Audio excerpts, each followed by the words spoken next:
distinguido presidente Francisco Tábara Córdoba, presidente del Jurado Nacional de Elecciones, muchísimas gracias por esta honrosa invitación de estar aquí presente. Muchísimas gracias también a Fernando Tuesta por sus palabras y muchísimas gracias muy especial para todas y todos los amigos y las amigas que a lo largo de 25 años que he tenido el privilegio de visitar este país de manera ininterrumpida y frecuente, he podido cosechar a lo largo de estos años. Es un verdadero honor ser el conferencista inaugural de la Cátedra Domingo García Rada, un ejemplo no solamente de ser humano, sino de un jurista comprometido con la democracia, como bien lo ha descrito el presidente del Jurado Nacional de Elecciones. Hay un dicho que dice que uno nunca debería venir a dar una conferencia a la hora de una cena, y la razón es muy clara. Primero, el que da la conferencia termina siendo castigado porque no le dan de comer y tiene que hablar. En venganza, el que habla trata de hacerlo de la manera más maquiavélica posible para que aquellos y aquellas que sí están comiendo la comida realmente no la disfruten. Entonces es un círculo no virtuoso sino vicioso. Yo honestamente les agradezco de manera muy especial a todas y todos los que están alrededor de esta mesa a casi las 9 de la noche.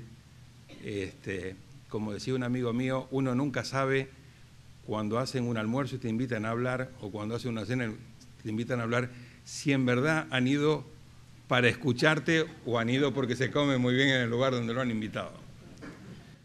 Pero indubio pro reo, y vamos en caso de duda, ¿eh? Esto es una duda iuris tantum, o sea, admite prueba en contra, y vamos a hacer indubio pro participante, de manera tal de que les agradezco muy especialmente la presencia de todas y todos ustedes. No quiero mencionar a todas las autoridades, jefe de OMPE, del RENIEC, representantes de los organismos electorales, queridas amigos y amigos de los organismos internacionales y muchos otros que están aquí, así que, y de manera especial sí destacar la presencia de mis colegas, el jefe de la Oficina de Día Internacional en Lima, Percy Medina, y varios de los colegas y de las colegas de nuestra oficina aquí en Perú. Yo he escrito el texto de la conferencia, no voy a repetirlo, voy a tratar de hacer una presentación cualitativamente resumida de un largo texto que ustedes tienen disponible. Esto es obviamente una materia muy controversial, en un momento y en una coyuntura que vive América Latina también muy controversial. Así que, más que una versión católica, apostólica, romana de predicar qué es la democracia, yo les voy a poder presentar con mucha honestidad cuál es mi versión y mi visión sobre el estado no de la democracia, sino de las democracias en América Latina, porque creo que precisamente el grado de heterogeneidad que hoy caracteriza la situación de la democracia en América Latina así lo amerita. Empecemos por un tema central. Esto es una cátedra, y decía muy bien Max Weber, de hecho Bobbio cita a Max Weber en este libro El futuro de la democracia, donde el mismo Bobbio se pregunta, ¿y cuál es el futuro de la democracia? Y dice, la verdad que no tengo idea cuál es el futuro de la democracia. Y entonces cita fundamentalmente a Max Weber, que dice que desde la cátedra uno no debería hacer dos cosas. No debería ser el lugar ni para los profetas ni para los demagogos. Y yo, atendiendo ese llamado, trataré de no incurrir ni en el error del profeta ni en el error del demagogo. Pero recalco, es un tema muy opinable y muy controversial.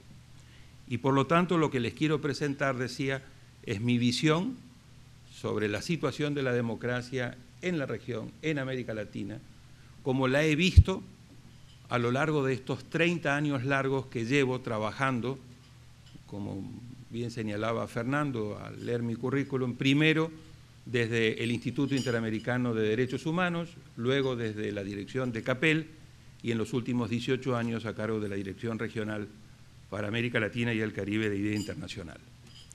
Y el raconto, el resumen, el análisis que quiero hacer es dónde estamos hoy en materia de la democracia y de las democracias en América Latina cuando estamos celebrando precisamente el año pasado los primeros 35 años del inicio de la tercera ola democrática.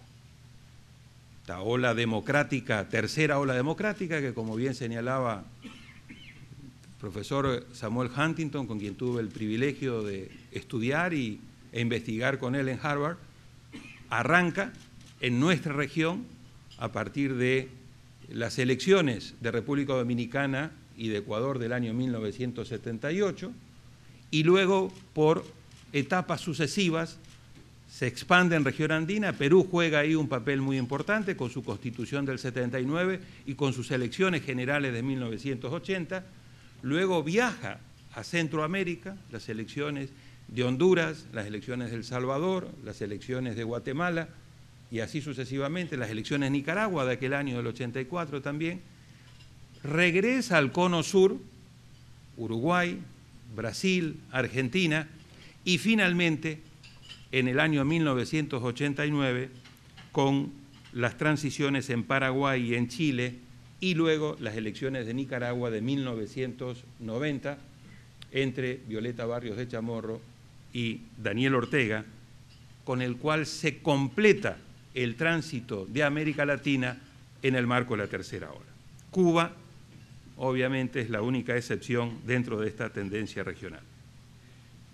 Decía pues entonces que la ocasión es muy propicia y si a eso le agregamos que a nivel global estamos cumpliendo en el año 2014 los 25 años de la caída del muro de Berlín, por lo tanto tenemos la confluencia de dos eventos históricos muy importantes. Tenemos por un lado una mirada retrospectiva de 35 años de transición a la democracia en el cual los diferentes países de la región entran en momentos diferentes, como decía, desde el 78 y se complementa en el 90, y tenemos 25 años desde la caída del muro de Berlín, que luego gatilla un proceso de transiciones donde tenemos lo que era la Europa del Este, y luego a partir del año 93-94, con las elecciones de Sudáfrica, en el cual también África ingresa progresiva y paulatinamente dentro de esta tercera ola mundial. En mi opinión, lo que estamos viviendo, más que una época de cambios, es un verdadero cambio de épocas. Citando al filósofo y sociólogo Alain Touraine en su reciente ensayo El fin de las sociedades, Touraine señala que la transición del capitalismo industrial al capitalismo financiero y especulativo ha vuelto inservibles, al vaciarlos de contenido, todas las categorías político-sociales del pasado que nos ayudaban a construir la sociedad, pensar las prácticas sociales y políticas y gobernar el mundo. Es decir, tratar de entender lo que estamos viviendo utilizando paradigmas conceptuales del pasado nos va a ser cada vez más difícil. Ayer Botinelli, un colega nuestro, director gerente de la empresa Factum que hace encuestas en el Uruguay, precisamente señalaba que en la posible y eventual caída que está experimentando Tabaré Vázquez, por debajo por primera vez del año 2008, por debajo del 40%, con la posibilidad de que el Frente Amplio no pueda repetir un tercer mandato consecutivo, como hasta hace poquito se lo daba ya por descontado, podría estar en los cambios profundos que la sociedad uruguaya ha venido experimentando en materias de comportamientos y de cultura política. Entre ellos el tema del consumo en una sociedad como la uruguaya que se distinguía precisamente frente a la sociedad argentina en ser una sociedad mucho más moderada, mucho menos consumista. Es decir, tenemos que realmente hacer un esfuerzo muy importante para tratar de poder comprender la profundidad de estos cambios. Y en ese sentido me parece también oportuno citar al buen amigo Moisés Naim, quien en su último libro, The End of Power, El fin del poder, él habla de las tres revoluciones. La revolución, dice él, del más, la revolución, dice él, de la movilidad y, obviamente, la revolución cultural. En la revolución del más, nos dice Moisés, lo que estamos viendo es que hay más de todo. Y en ese haber más de todo, incluido hay más clase media. Estamos viviendo a nivel mundial un crecimiento muy importante de la clase media y a nivel de Latinoamérica esta es la primera vez que la clase media, tal como la conceptualiza el Banco Mundial, es decir, con ingresos entre 10 y 50 dólares diarios, es superior a la clase que vive por debajo de la línea de pobreza. Según datos de CEPAL y Banco Mundial, hoy hay más o menos 28% de gente viviendo en pobreza, 32% de gente viviendo en clase media que estamos definiendo no como en los 50, 60 y 70, sino clase media que estamos definiendo fundamentalmente en función de capacidad de consumo, y hay un 38% de clase vulnerable, promedio América Latina. Esto es un fenómeno de los últimos años, de la última década, donde América Latina promedio regional ha venido creciendo, después quiero regresar a este tema, que ha logrado sacar entre 60 y 70 millones de latinoamericanos y de latinoamericanas de la pobreza y los ha llevado o al sector vulnerable o a la llamada clase media. En gran medida por la generación de trabajo. Dice el Banco Mundial que de toda esta gente, 2/3 salieron porque consiguieron trabajo. En muchos casos trabajo informal. Más del 40% del trabajo en América Latina es trabajo informal. Pero 1/3 gracias a los programas de transferencia de cash condicionados que han tenido un gran éxito para sacar a la gente de la pobreza, pero que también tienen consecuencias políticas y electorales muy importantes para estos presidentes que lo han aplicado. Esta clase media, nos dice Moisés Naim, es además una clase media mucho más exigente que demanda más transparencia, más rendición de cuentas, menos corrupción y por sobre todas las cosas, mejores servicios públicos, mejores políticas públicas, en transporte público, en educación, en salud y en seguridad. La inseguridad se ha convertido en la gran mayoría de nuestros países en la prioridad número 1 para la ciudadanía. Y creo que en una sociedad como la peruana, ustedes están viendo el efecto que contar en un momento y en una coyuntura determinada con un responsable a nivel institucional que da la sensación de que se está haciendo cargo de ese tema, cómo eso genera buenos resultados en términos de encuesta. ¿Por qué? Porque hay una enorme preocupación de parte de la ciudadanía en el tema de la inseguridad. Y dice Moisés que si a esta revolución del MAS le sumamos la revolución de la movilidad, es decir, que no solamente hay más gente, sino que ésta se mueve más que nunca, tanto entre los países como dentro de los países, lo que estamos viendo es que llega a una tercera revolución, que es una revolución de la mentalidad.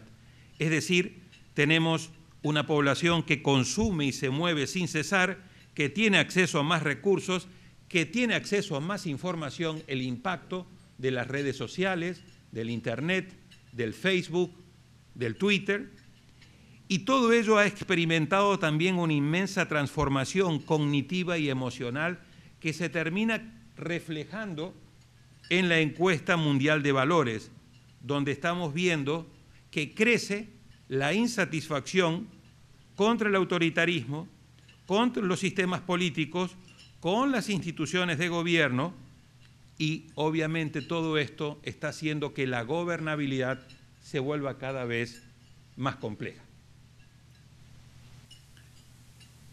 En un artículo reciente la revista The Economist se preguntaba ¿en qué ha fallado la democracia?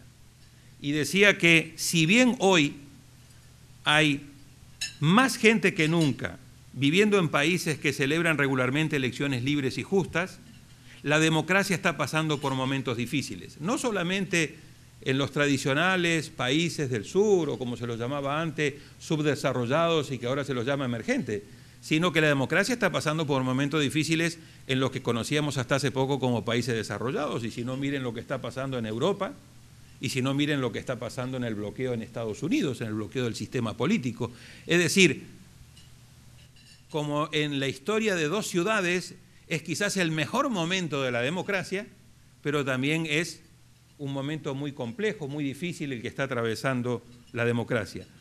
Con viejos problemas, pero también con problemas nuevos.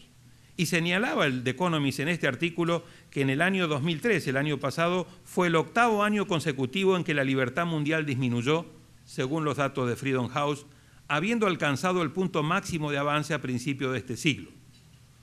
Pero que a partir del año 2000 los problemas que enfrentaba la democracia son más profundos. Y dice, muchas democracias nominales han migrado hacia la autocracia, manteniendo una apariencia democrática externa a través de la celebración de elecciones, pero sin los derechos, ni las garantías, ni las instituciones que le dan sostenibilidad. Y un fenómeno en el cual pone énfasis el artículo de The Economist es, dice, donde se ha sacado a autócratas del poder, en la mayoría de los casos, los oponentes han fracasado en crear regímenes democráticos viables. Y señalaba como un caso paradigmático todas las esperanzas enormes que se abrieron con la llamada primavera árabe y cómo esa después ha ido disminuyendo. Prácticamente hoy en una vuelta al tema de una versión neo-Mubarak con al-Sisi, donde se está privilegiando el papel de Egipto garantizando estabilidad en una región tremendamente convulsa y asegurando a su vez el paso por el canal de Suez, donde hemos visto cómo en Libia la muerte de Gaddafi logró restituir el tema tribal de esa sociedad que hoy está con enfrentamientos muy fuertes, la situación muy complicada de Yemen. Básicamente lo único que está todavía en un proceso de transición es donde se inició precisamente la primavera árabe, que fue en Túnez, y es donde se han ido haciendo avances progresivos y donde están todas las esperanzas depositadas. Quise citar algunos libros, ensayos, artículos, porque me parece que es importante dejar testimonio del intenso debate a nivel global y a nivel regional que estamos viviendo sobre el tema de la democracia. Pero un debate que ha ido cambiando, al menos en nuestra región, el punto de ese debate. Ya no es más, como en el pasado, un debate en torno al autoritarismo o la democracia, dictadura o democracia, democracia formal o democracia real, sino que hoy el debate está centrado en torno a la calidad de la democracia y a la integridad de las elecciones. Estamos discutiendo sobre la calidad de la democracia, pero no nos estamos poniendo de acuerdo qué entendemos por democracia, porque el concepto que quedó plasmado en la Carta Democrática Interamericana, adoptada en esta hermosa ciudad de Lima, un 11 de septiembre del año 2001, ese concepto, en mi opinión, se ha roto en la región. Ese consenso en torno a ese concepto plasmado de manera adecuada en los artículos 3 y en los artículos 4, y al final de mi conferencia quiero volver sobre ese tema, hoy no existe. Y tenemos claramente en el Latino Barómetro que el país donde en el año pasado hubo mayor apoyo a la democracia es Venezuela. ¿Por qué? Porque cuando uno le pregunta el apoyo a la democracia en Venezuela, tantos los chavistas como los de la oposición dicen ambos que apoyan la democracia. Cuando uno le pregunta, ¿usted qué entiende por democracia? ¿Usted qué entiende por democracia? Son dos maneras diferentes de entender este tema. Y sobre ese tema quiero volver. Pero en este momento lo que me interesa es presentar como dos premisas fundamentales de este balance. Por un lado, que podamos tener un análisis que sea lo más equilibrado posible. Cada vez que uno tiene que tomarle el pulso donde está la región, creo que uno se debate fuertemente entre no ser demasiado pesimista, pero tampoco ser demasiado optimista o complaciente. Cuesta mucho encontrar ese punto medio que deje constancia de los avances muy importantes que hemos logrado y que hemos logrado en estos 35 años, pero que también deje constancia de los desafíos muy significativos que estamos enfrentando. Y el segundo problema que uno encuentra cuando aborda este tema es el alto grado de heterogeneidad que tiene la región. Cuando hablamos de América Latina, en realidad estamos obligados a diferenciar, a distinguir. Hay una gran variedad de situaciones dentro de América Latina. Cuando decimos que los partidos políticos en América Latina están en crisis, quizás no estamos diciendo nada. Tenemos que preguntarnos en qué país, porque no es lo mismo la situación de los partidos políticos de Guatemala y de Ecuador que la situación de los partidos políticos en Uruguay. No es lo mismo la crisis de confianza en país X que en otro país. Entonces, me parece que también uno tiene que ser prolijo en el análisis, desagregando y dejando constancia del alto grado de heterogeneidad. Deseo estructurar mi resumen, mi presentación en torno a 5 puntos. El primero es un breve repaso sobre las luces y sombras del desarrollo democrático latinoamericano. En segundo lugar, mencionar el tema de la rutinización y la integridad de las elecciones. En tercer lugar, hablar brevemente sobre el tema de la calidad de las democracias latinoamericanas. En cuarto lugar, poner énfasis en torno a las prioridades y los retos de la democracia latinoamericana de cara a la próxima década y una luego reflexión final. Voy a ir muy rápido sobre estos temas, están desarrollados de manera detallada en el documento que se les ha dado, pero sí quiero ir poniendo respecto de cada uno de estos 5 temas el énfasis, el foco en lo que creo que es fundamental. Luces y sombras del desarrollo democrático. ¿Qué hemos ganado? Hemos ganado en estos 35 años que hoy el tema de la democracia, y vuelvo a hacer mi nota de pie de página, sin que siga habiendo un consenso en torno al concepto de qué entendemos por democracia, que sea regionalmente compartido, aunque sí está plasmado en la Carta Democrática Interamericana, es como decía el profesor Juan Lins, the only game in town. Es el único. O sea, hoy no hay legitimidad democrática si no pasa por unas elecciones, o sea, una legitimidad de origen y una legitimidad de ejercicio. La democracia hoy se ha instalado. No quiere decir que inexorablemente vaya a existir, pero hoy, incluso el golpe de Estado de Honduras del año 2009, demuestra de que hubo que buscarle una salida electoral porque es insostenible dar golpe de Estado en este momento. Es cierto que las cláusulas de garantías democráticas, entre ellos la de la propia Carta, no están funcionando como deberían estar funcionando. Pero sí se ha instalado la importancia del tema de la democracia. El problema es que esta democracia es una democracia que tiene una combinación en nuestra región inédita. No hay ninguna otra región del mundo que la democracia electoral se combine con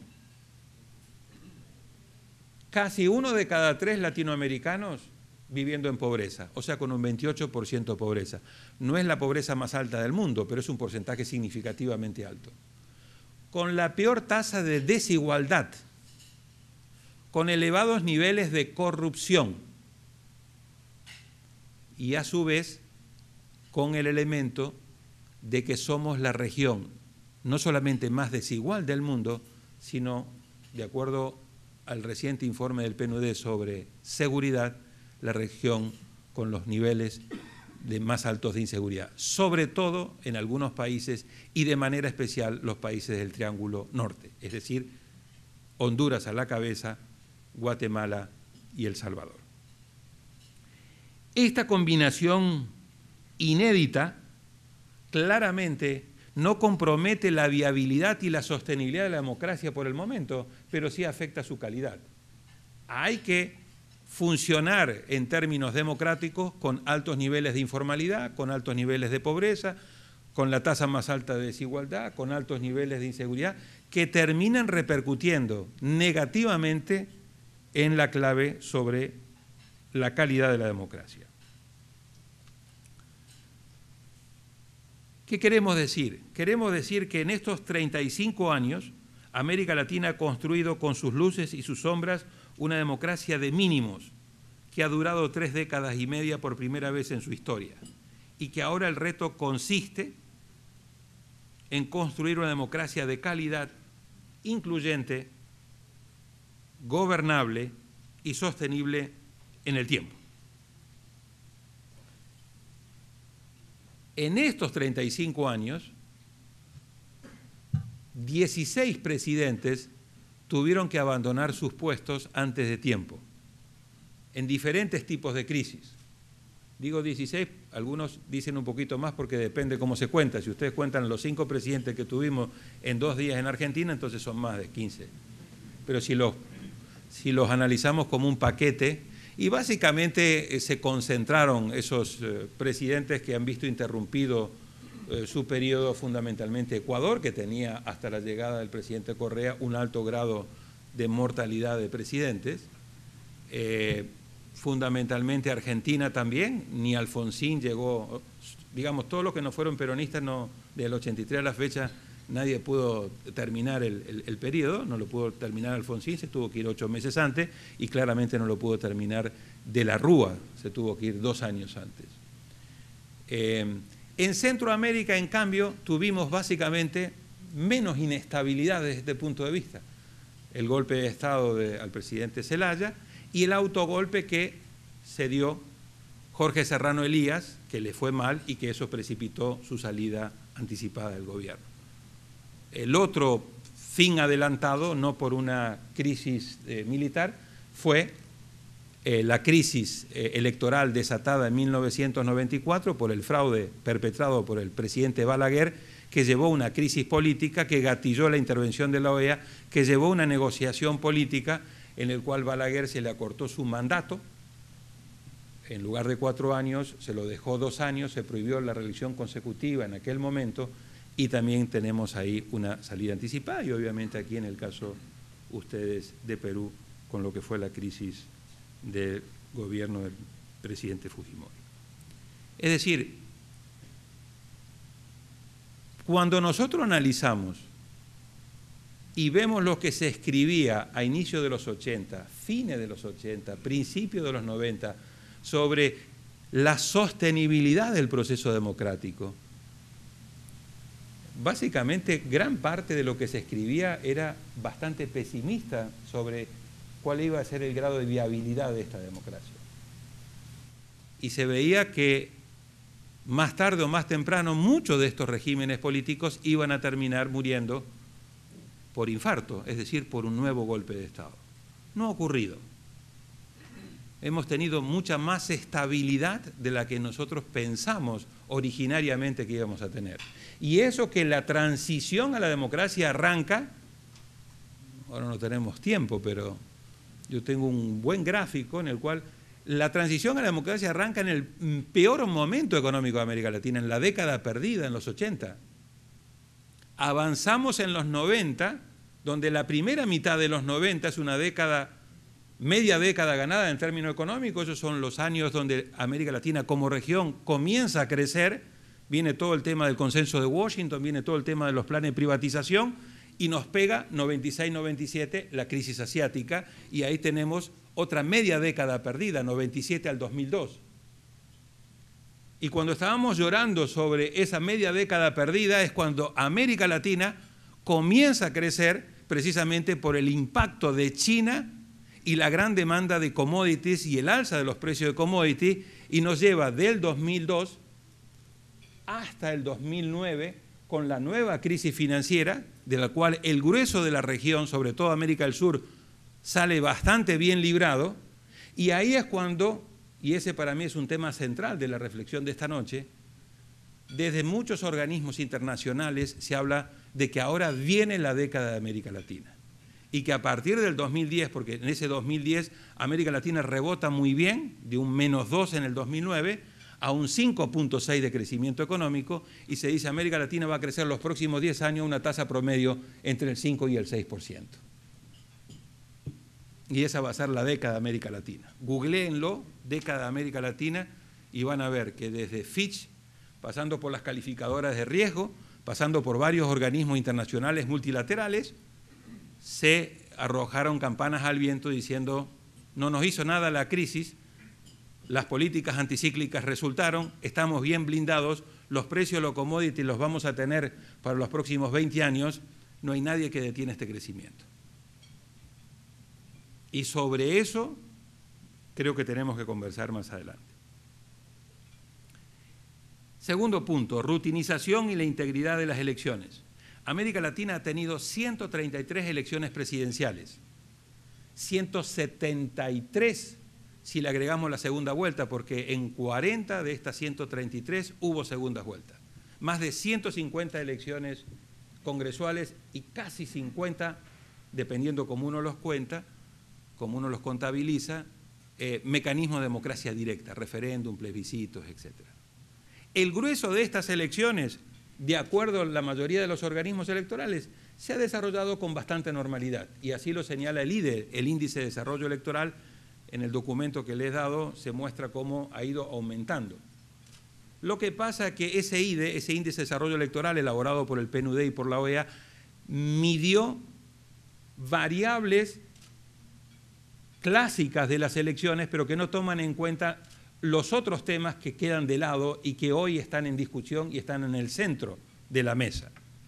El tema de la equidad en las condiciones de la competencia, el tema del financiamiento de los partidos políticos, el tema del uso y abuso de los recursos del Estado por los oficialismos y el tema de la independencia e imparcialidad de los organismos electorales a la hora de organizar las elecciones.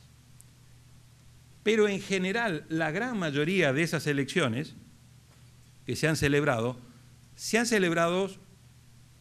cumpliendo con los criterios de legitimidad y credibilidad establecidos en los instrumentos internacionales. Vuelvo a decir, el tema ahora ha ido cambiando y se ha ido desplazando del fraude clásico, de los problemas de registro, padrón, documento, etcétera, a estos temas que tienen que ver más con el tema de la calidad de las elecciones, incluido el importantísimo tema de las leyes de cuota y de paridad de género,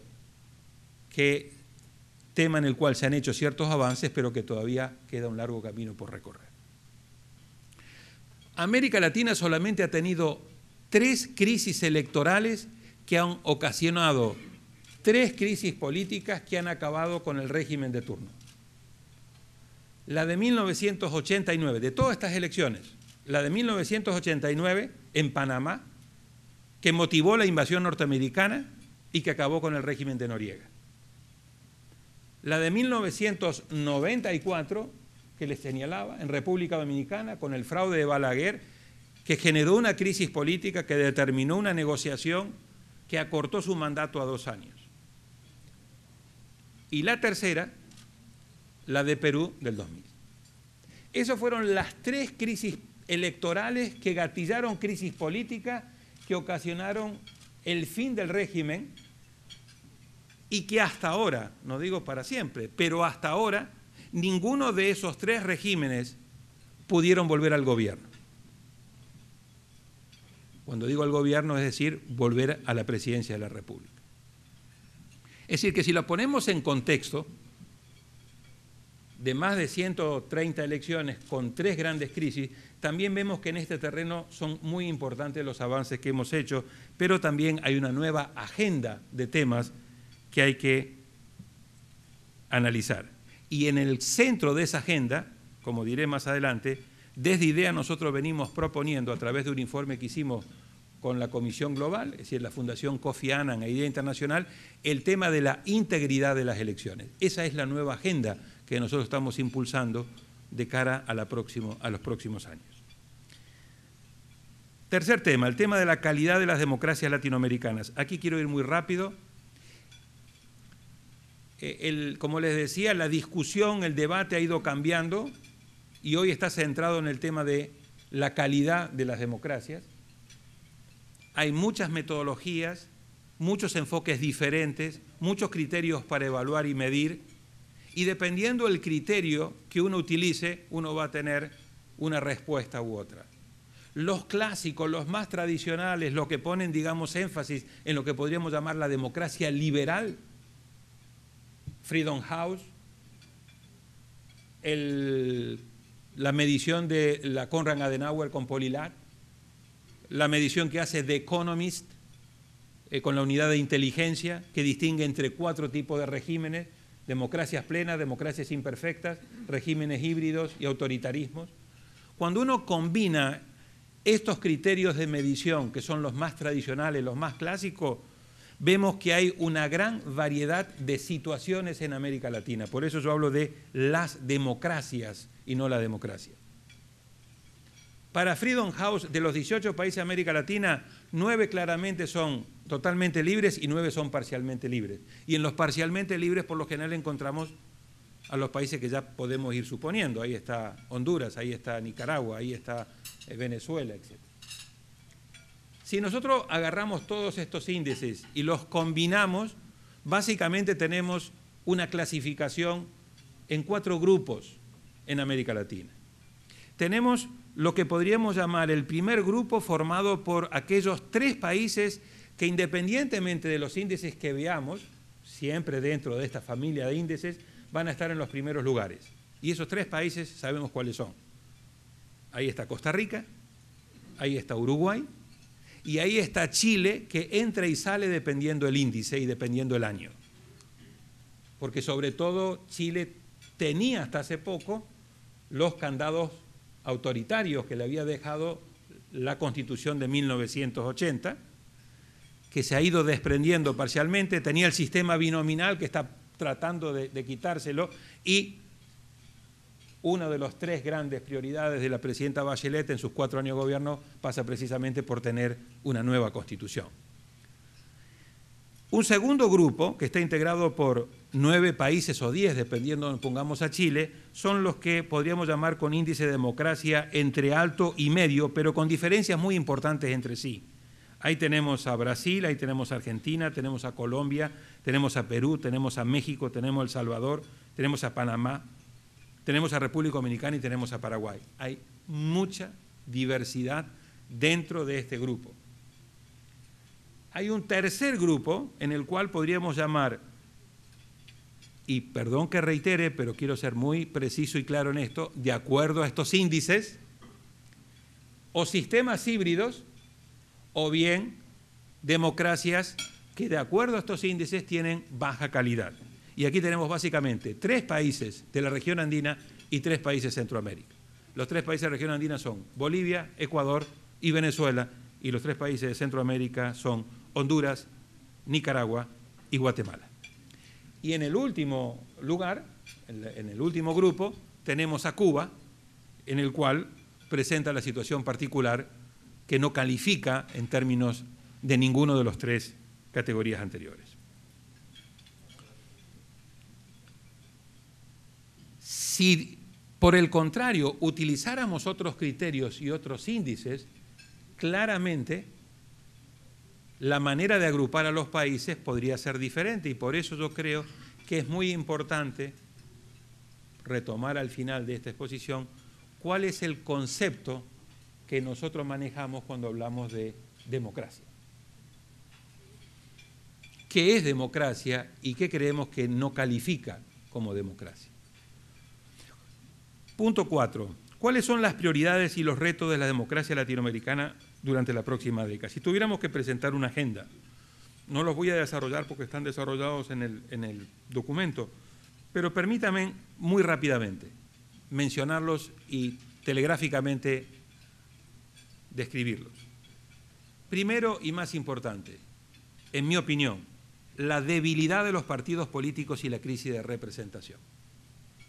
No vamos a tener democracia de calidad con los partidos y el sistema de partidos que tenemos en muchos países. Ha habido un descuido o un desprecio, o ambos, pretendiendo de que a los países le van a ir bien porque a la economía le va bien, aunque a la política le vaya mal. Y aunque me moje esta noche, el país que hace una apuesta en ese sentido, en mi opinión, se equivoca y se equivoca mucho. No hay manera, podrá tener crecimiento económico, pero no va a tener desarrollo inclusivo y sostenible si no tiene una buena política y si no tiene buenas instituciones. Y dentro de esas buenas instituciones, partidos, y recalco, sistema de partidos debidamente institucionalizados, modernos, debidamente financiados, transparentes, con liderazgo político de primera calidad, etc. Estamos formando gerentes, no estamos formando liderazgo político. Que alguien se encargue de ese tema. Nosotros nos vamos a dedicar a hacer negocios y a hacer profit y a generar empleo. Y las cosas se van a ir acomodando en el camino. Creo que es una equivocación y creo de que una prioridad fundamental pasa por recuperar una agenda que tenga como objetivo central el fortalecimiento, la modernización y la democratización y la institucionalización, vuelvo a recalcar, no solamente de partidos, sino de buen sistema de partidos, dentro de los cuales el tema de la paridad de género sea una parte fundamental y dentro de la cual el tema de la juventud sea fundamental. Estamos haciendo en muchos países política con un concepto autista. Nos estamos encerrados en sí mismos, con los mismos de siempre, no dejamos penetrar, llamamos a los jóvenes para que nos ayuden, pero no hay vida. Y eso está generando obviamente una apatía muy grande con consecuencias. Segundo, el excesivo presidencialismo.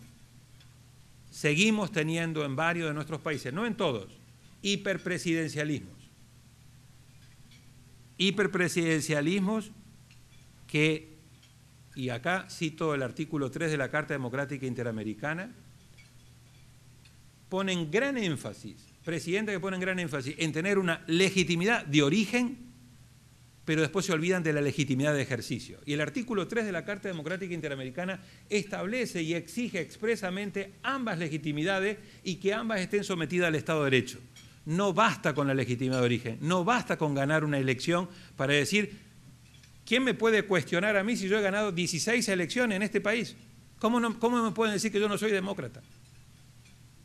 Bueno, haber ganado 16 elecciones o 15 elecciones o 10 elecciones no alcanza para ser democrático. Tiene que aceptar la división de poderes, tiene que respetar los derechos humanos, tiene que aceptar la independencia del Poder Judicial. Esas son cosas fundamentales. Y aquí comenzamos a tener diferencia entre lo que entendemos por democracia. La Carta Democrática Interamericana en su artículo 3 pide las dos cosas, la legitimidad de origen y la legitimidad de ejercicio, y ambas sometidas al Estado de Derecho.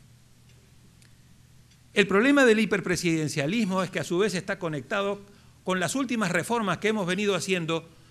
Hemos dicho que íbamos a hacer reformas para reequilibrar un presidencialismo excesivo con parlamentarismo y al final le terminamos dando cada vez más poder porque entre el principio de consenso y mayoritario le estamos cada vez poniendo más fichas al principio mayoritario.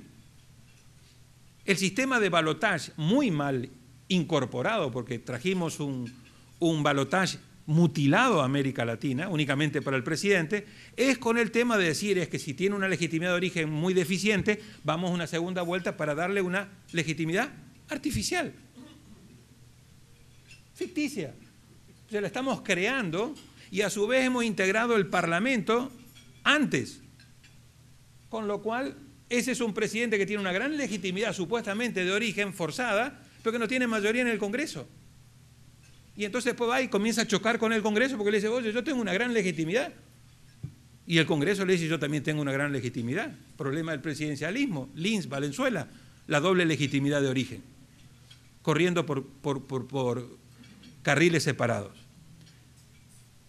hemos hecho otras reformas que terminan, pero la peor de todas, y es el tema 3, la fiebre reeleccionista. Si fuera más temprano, hiciera menos frío y me hubieran dado algo de comer, yo les daría una charla que esta es mi obsesión, el tema de la reelección. América Latina empezó la transición a la democracia siendo una región claramente antirreeleccionista. Y 35 años después nos hemos convertido en una región claramente pro-reelección. Estoy gritando para competir por el ruido con los platos. Pro-reelección. 14 de los 18 países hoy han regulado la reelección en sus diversas modalidades.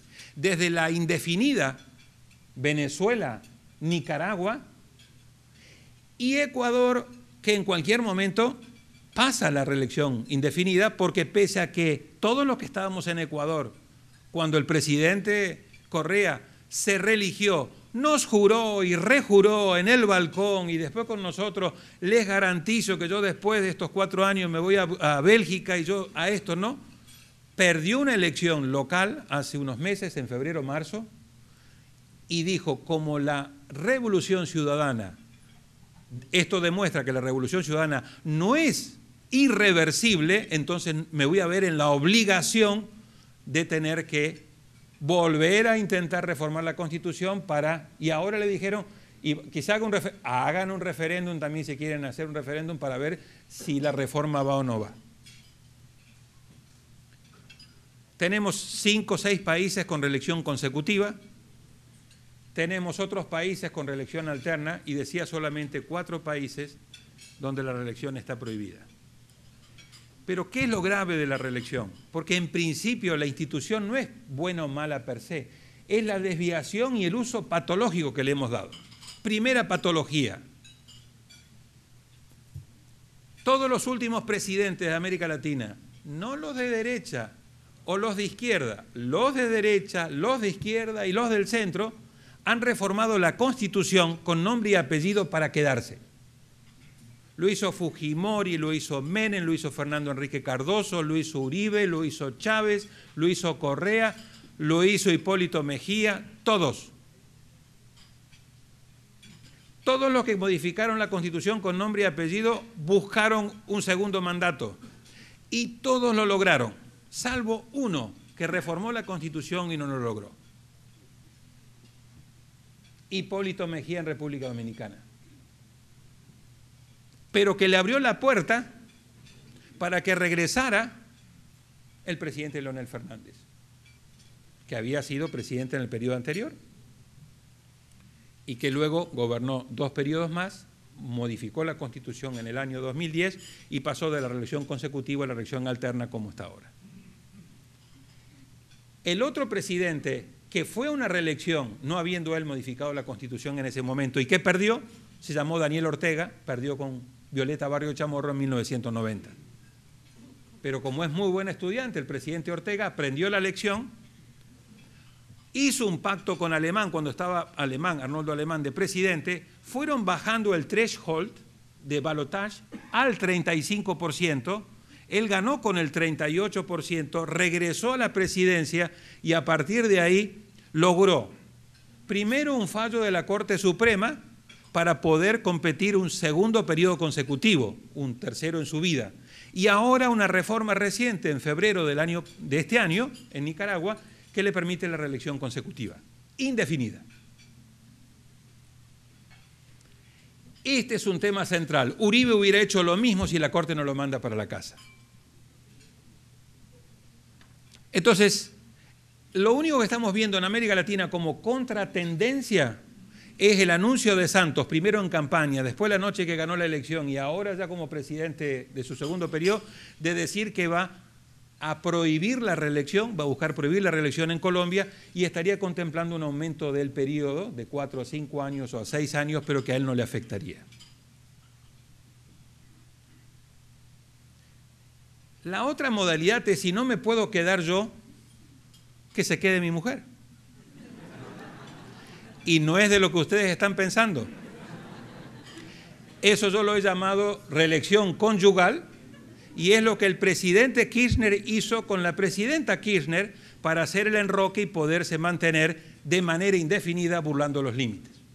Es decir, 4 años yo, 4 años ella, 4 años yo, 4 años ella, 4 años yo, 4 años ella, y así de manera indefinida.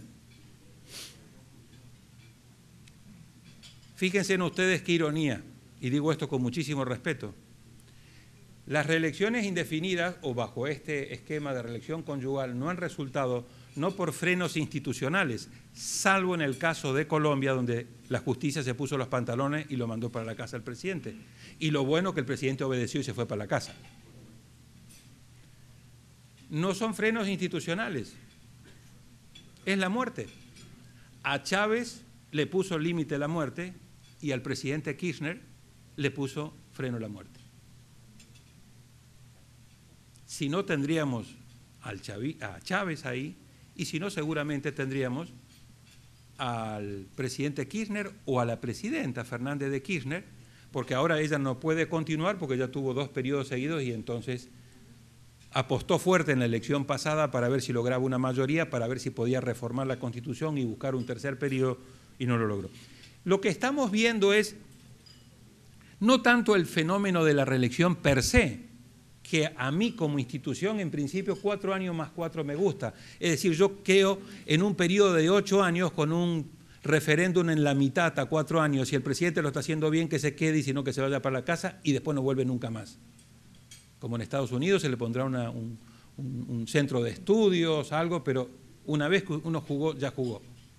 El problema son todas estas desviaciones patológicas, estos abusos de cambiar las reglas con beneficio propio, etc. Ahora, así como hay malos ejemplos, hay buenos ejemplos.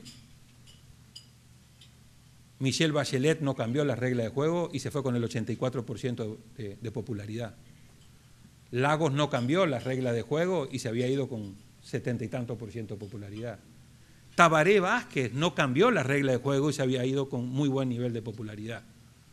Lula no cambió las reglas de juego, se la había cambiado Fernando Enrique Cardoso, y se fue también con un muy alto nivel de popularidad. O sea que no tenemos únicamente liderazgos negativos, hay liderazgos democráticos, diciendo acá hay límites y no se pueden cambiar las reglas con juego. Lo que sí estamos viendo es que no solamente estamos teniendo reelecciones consecutivas, sino que estamos viendo también reelecciones alternas con muy buenos resultados. Si ustedes se fijan, entre el año 2009 y el año 2016, en estos 8 años nunca habíamos tenido esto, América Latina tuvo o va a tener 34 elecciones presidenciales en un periodo de 8 años, dividido en 2 ciclos de 4 años cada uno. 2009 al 2012, todos los países de América Latina tuvieron elección presidencial, salvo Paraguay. 2013, 2016, todos los países de América Latina vuelven a tener elecciones presidenciales y va a haber 2 que iban a estar fuera. Venezuela, que tuvo de nuevo elección por la muerte de Chávez, y México, que está fuera del ciclo, por el periodo largo que tiene de 6 años. De esas elecciones, en todas esas elecciones, en casi todos los países donde un presidente pudo escoger ir a una reelección consecutiva, lo hizo, en todos. Y en todos los casos que lo hizo, ganó. No ha habido un solo presidente en América del Sur, del 78 a la fecha, que haya buscado su reelección consecutiva y no lo haya logrado. Estuvo a punto de perder los Santos. Sí. Y como ha ido cambiando el tema económico y como hay mayores demandas que no se terminan de satisfacer, estamos viendo que 2 de los 3 elecciones de octubre, la del 5 de octubre en Brasil, la del 12 en Bolivia y la del 26 en Uruguay, de los cuales 2 son reelecciones consecutivas y una es reelección alterna, donde lo dábamos por ganador a los oficialismos, al menos en 2 casos comienza a haber la posibilidad de que el oficialismo o no gane y claramente no va a ganar tan fácil. Lo de Dilma, con la muerte de Campos y la entrada de Marina Silva, se le ha complicado enormemente a Dilma. Y, como decíamos al inicio, Tabaré Vázquez por primera vez está, desde el 2008, por debajo del 40%. con la calle Pou acercándosele y cerrando la brecha. El único caso que tenemos de reelección clara en primera vuelta es el de Evo Morales en Bolivia, en el cual casi nadie ya discute que va a ser un triunfo. En la primera elección ganó con el 54%, en la segunda con el 64%. Esta vez dijo que él quería ganar por encima del 70%. Es decir, ahí hay un problema también de una oposición que es oposición pero no es alternativa, ¿no? Podría seguir hablando mucho de esto, pero sí me parece que es importante dejarlo. El otro tema central son los altos niveles de corrupción y de opacidad y los elevados niveles de inseguridad ciudadana. El PNUD ha dicho muy bien en su informe que América Latina vive esta paradoja que por un lado ha tenido una gran expansión económica y social y por el otro lado ha tenido una gran expansión delictiva. Es decir, en nuestra región acontecen cada año más de 100.000 muertes violentas y en 11 de los 18 países de la región la tasa de homicidio supera la clasificación de nivel epidémico, que son por encima de 10 homicidios por cada 100.000 habitantes. Es decir, claramente hay un tema de fondo que hoy constituye la prioridad para la gran mayoría de nuestros países, con un tema doblemente grave. Por un lado, la fuerza que viene cobrando el narcotráfico y el crimen organizado en ciertos países. El 80-90% de la cocaína hoy está pasando por Centroamérica.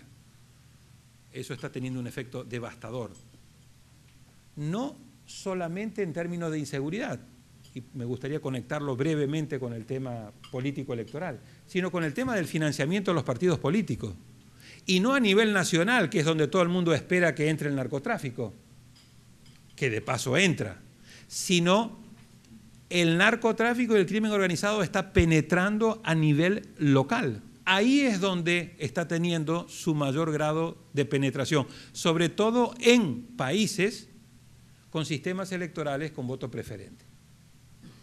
Y ustedes tienen una combinación bastante explosiva. Cuando ponen el sistema electoral, voto preferente, la necesidad, partidos débiles, movimientos regionales, penetración. ¿Por qué? Porque el narcotráfico necesita territorializar poder. Y el otro tema es el fenómeno de los niní, los jóvenes que ni trabajan ni estudian. No es una broma, es una categoría ya muy usada, donde el fenómeno es grave. En América Latina, más del 20-25% de toda la población entre 18 y 25 años ni trabaja ni estudia. En países como México y en ciertos países de Centroamérica, esos son carne de cañón para las maras, para las bandas y para el narcotráfico y el crimen organizado. Las cárceles están llenas de esos muchachos. Si a eso le agregás la política de mano dura, ahí tenés otra combinación explosiva.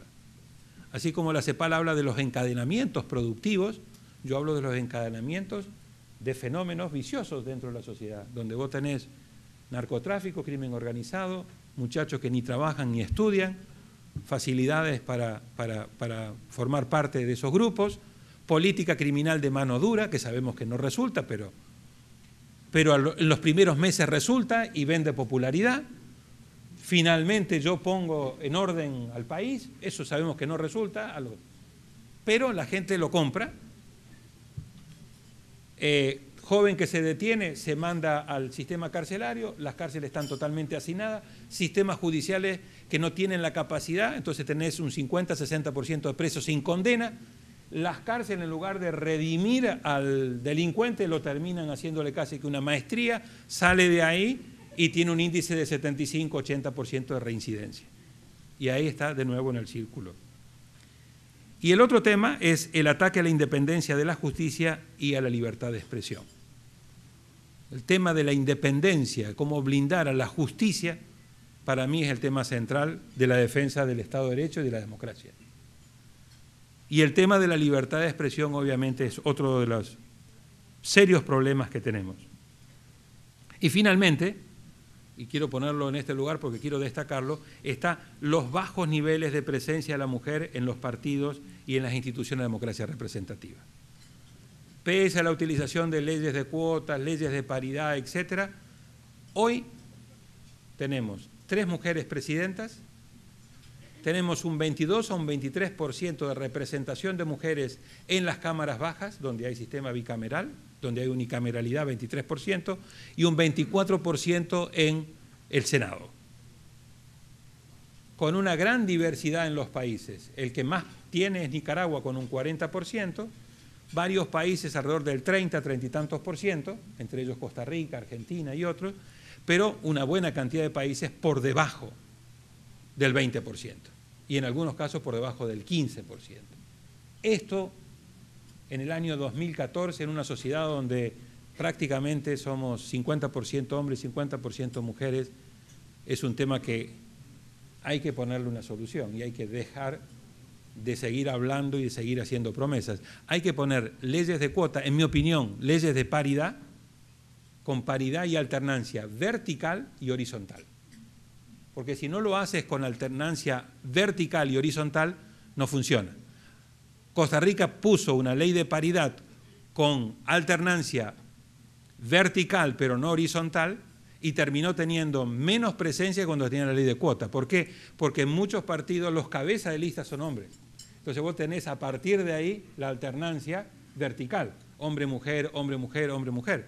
Pero si en ese distrito sale uno solo, sale un hombre, entonces te rompe. Entonces tenés que tener la paridad con la alternancia, tanto vertical pero también horizontal. Para ir cerrando, ¿dónde estamos hoy? La región claramente ha demostrado de que en los últimos años no tiene la capacidad de crecer al 6%.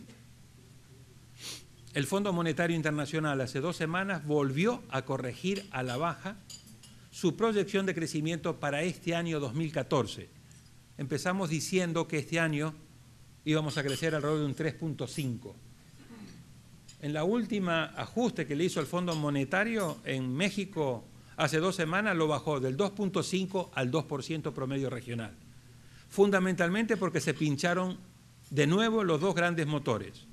Brasil con el 1.3, que no arranca, 4º año consecutivo va a ser que va a crecer por debajo del 2% y eso está haciendo los grandes dolores de cabeza, uno de los grandes dolores de cabeza que está teniendo el PT y que está teniendo Dilma.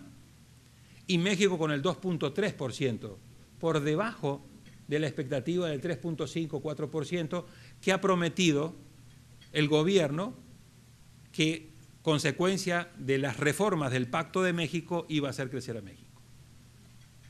Argentina y Venezuela son los 2 países que están en el sótano, con las tasas de crecimiento más negativas y con las inflaciones más altas. Y no salen del sótano ninguno de los 2 este año, ni creo que el año que viene.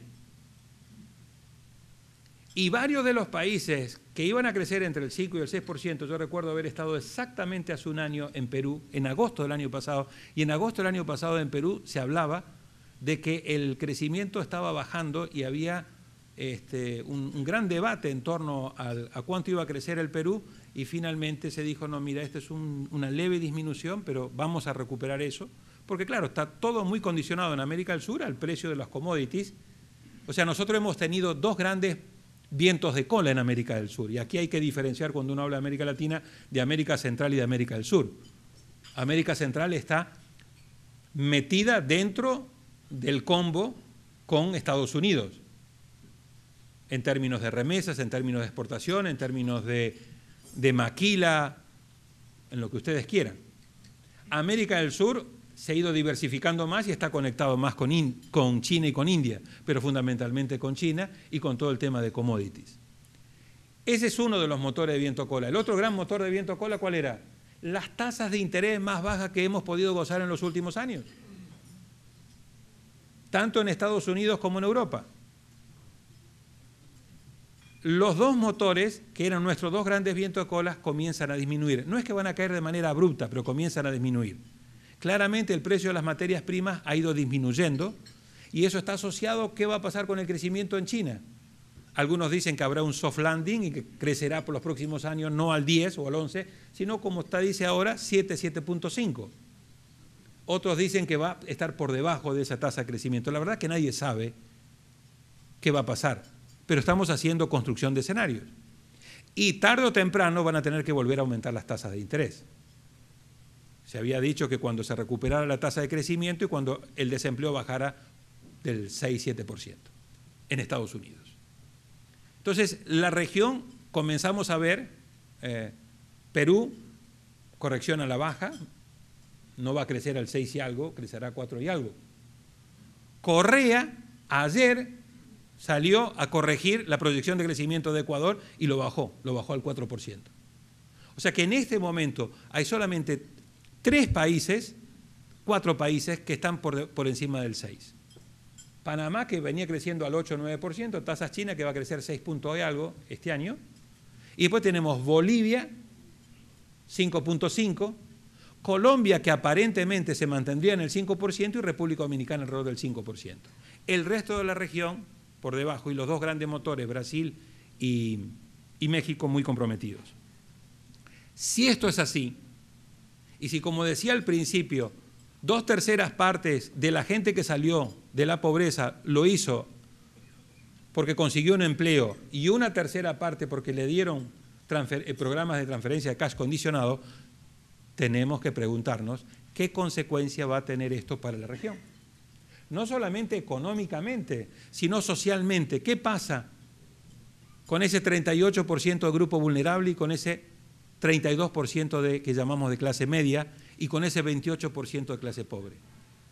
¿Y qué efecto va a tener eso si hay un retroceso y si un porcentaje de ese sector tiene que regresar a los niveles de pobreza con el estrés institucional y las crisis de gobernabilidad? No estoy hablando que se va a perder democracia, pero sí gobernabilidad mucho más compleja.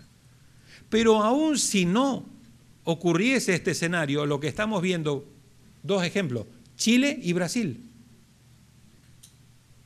Lo que hemos llamado la insatisfacción del progreso. No la satisfacción del progreso, sino la insatisfacción del progreso. Es decir, la gente no está agradecida porque la sacaste de la pobreza y ahora no te va a hacer ningún reclamo. La gente está muy agradecida porque lo sacaste de la pobreza, pero ahora te dice, ahora estoy en sector vulnerable, dame un trabajo formal para pasar a la clase media. Y cuando la tenés en clase media te dice, perfecto, ahora lo que quiero es buenos transporte público, quiero buena educación pública gratuita de nivel Chile, quiero buena salud pública, quiero buena seguridad. Son las demandas lógicas. ¿Por qué? Porque estamos también en un proceso de construcción de ciudadanía. Y la ciudadanía se explica a través de no solamente tener derechos nominales, sino ejercicio efectivo.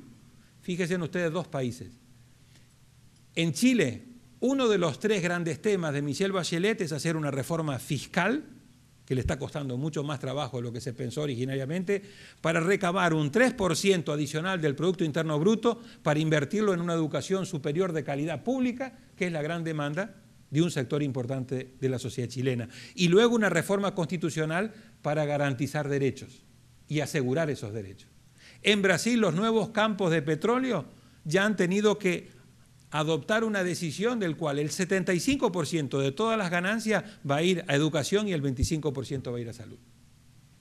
¿Está mal? No, no está mal. Lo que pasa es que la democracia en esta época viene asociado con una demanda de construcción de ciudadanía a través del ejercicio efectivo de derechos y con una demanda fuerte de redistribución. No es más, vamos a hacer elecciones y después las cosas se irán acomodando. Y esta nueva generación no es que quiere las cosas dentro de 30 años o 20 años, lo quieren ya, ahora. Y si no, vamos a cambiar de gobierno. Entonces vamos a pasar, quizás, frente a, sobre todo en América del Sur, gobiernos más tranquilos y gobiernos largos. Miren los gobiernos largos, nunca habíamos tenido gobiernos largos. En democracia, digo. Si gana Tabaré Vázquez, 3 gobiernos seguidos de 5 años del Frente. Si gana Dilma, 4 gobiernos seguidos del PT.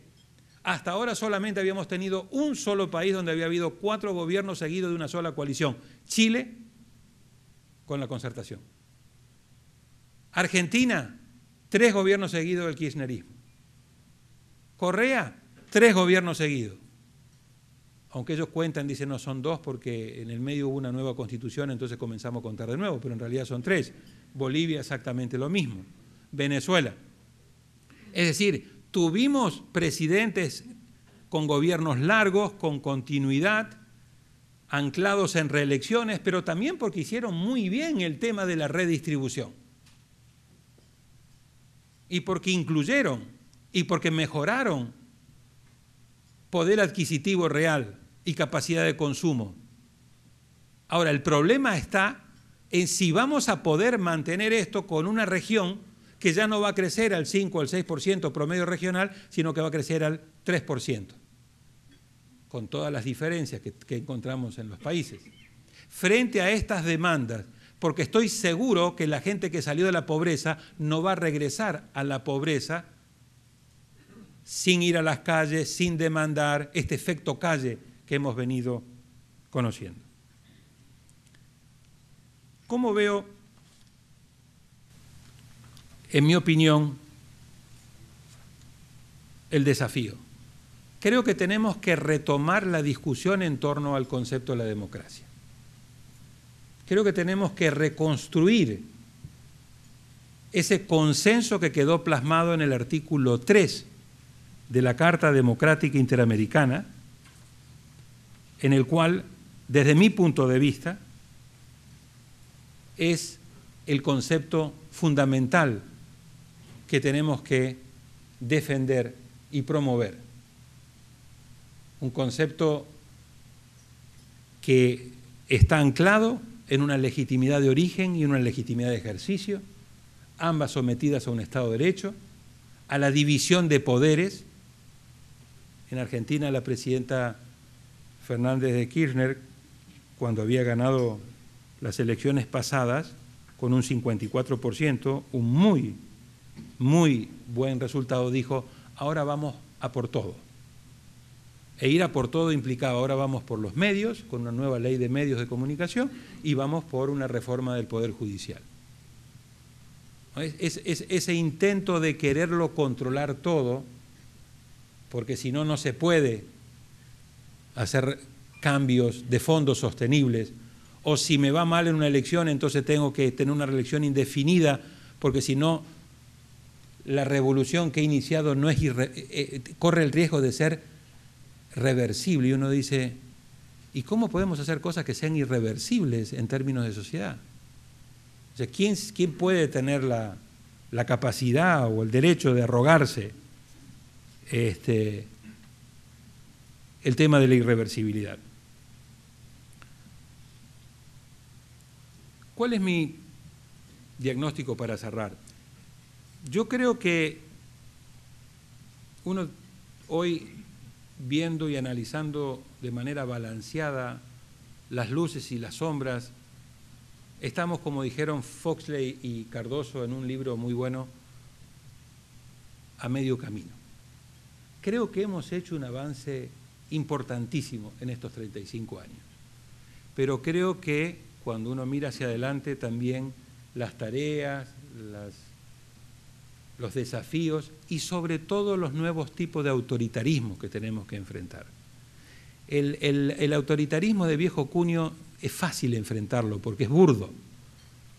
Es estas democracias iliberales, estas democracias delegativas que nos hablaba O'Donnell, las iliberales que nos habla Fareed Zakaria, o estos autoritarismos competitivos que nos habla Levitsky y Weil, en el cual ganamos el poder vía elecciones, pero luego desde el poder desinstitucionalizamos y tratamos de concentrar todo.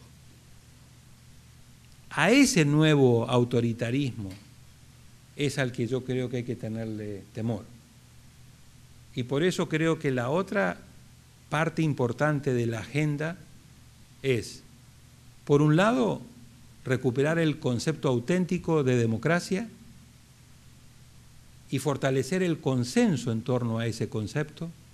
2, como había dicho el PNUD hace más de 10 años en el informe hacia una democracia de ciudadanos y ciudadanas, no basta una democracia de electores, hace falta una democracia de ciudadanos. Esto lo dijo Marshall en el 56, 57, el sociólogo británico. Ciudadanía implica ejercicio efectivo de los derechos civiles, políticos, económicos, sociales. Solamente cuando uno es titular de los 3 tipos de derechos es cuando realmente es ciudadano. Como decía Hannah Arendt, ha llegado la hora de exigir que tenemos derecho a tener derechos y a exigir esos derechos. Y en eso pasa el tema de construcción de ciudadanía. El tercer tema tiene que ver con mejorar la calidad y la integridad de las elecciones, donde pongamos fuerte énfasis a la independencia de los organismos electorales, a la justicia electoral, a la transparencia y al financiamiento de los partidos políticos, al respeto de la pluralidad y a la inclusión de todos los sectores, incluido el tema de la paridad entre hombres y mujeres, la paridad de género, que son los 5 principios básicos que nosotros hemos reflejado en el informe de la Comisión Global. Y a su vez tenemos que hacer 2 cosas más. Tenemos que fortalecer y hacer una apuesta en las instituciones, es el mejor antídoto contra el populismo, y seguimos pensando, y perdón que insista mucho en este tema, que vamos a poder tener democracias de calidad y desarrollo sostenible con democracias débiles. En muchos de nuestros países el crecimiento económico nos marea y nos hace olvidar la importancia que tiene el tema de las instituciones. Y por el otro lado, la calidad del liderazgo político. Necesitamos buenas instituciones, pero también necesitamos buena calidad de liderazgo político y buenos partidos políticos. Quiero cerrar esta reflexión leyendo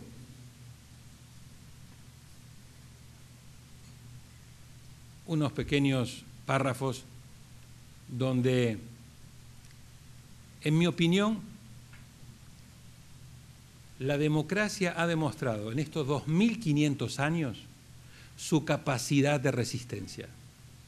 Si ustedes leen la literatura, ha habido muchísimas oportunidades donde se apostó de que la democracia no iba a sobrevivir. En los 70, 80, Rebel, por ejemplo, desde Europa anunciaba de que la democracia frente al comunismo. Y es la gran vencedora a lo largo de todo el siglo XX de todas las pugnas ideológicas que hubo. Estuvo a punto de perecer y le ganó al nazismo, le ganó al fascismo y finalmente le ganó al comunismo. Pero no por eso yo comparto la tesis de Fukuyama, que acaba de sacar un nuevo artículo hace un mes en el Wall Street Journal, 25 años después de su primer artículo sobre el fin de la historia, donde él dice que al final de la historia inexorablemente siempre va a estar la democracia liberal. Yo no creo en eso. Yo creo, como dice Sartori, que la democracia es un ideal, pero también, como dice Touraine, que la democracia es un trabajo. Y como bien decía el amigo y maestro Robert Dahl, que la democracia es una construcción permanente. Es algo que la única manera que la vamos a poder garantizar su vigencia es si la trabajamos y la defendemos en el día a día.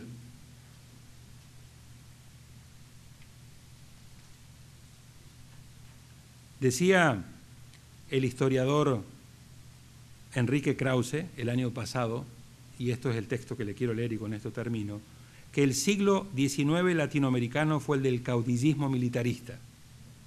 El siglo XX sufrió el redentorismo iluminado. Ambos siglos padecieron a los hombres, y yo diría mujeres, necesarios.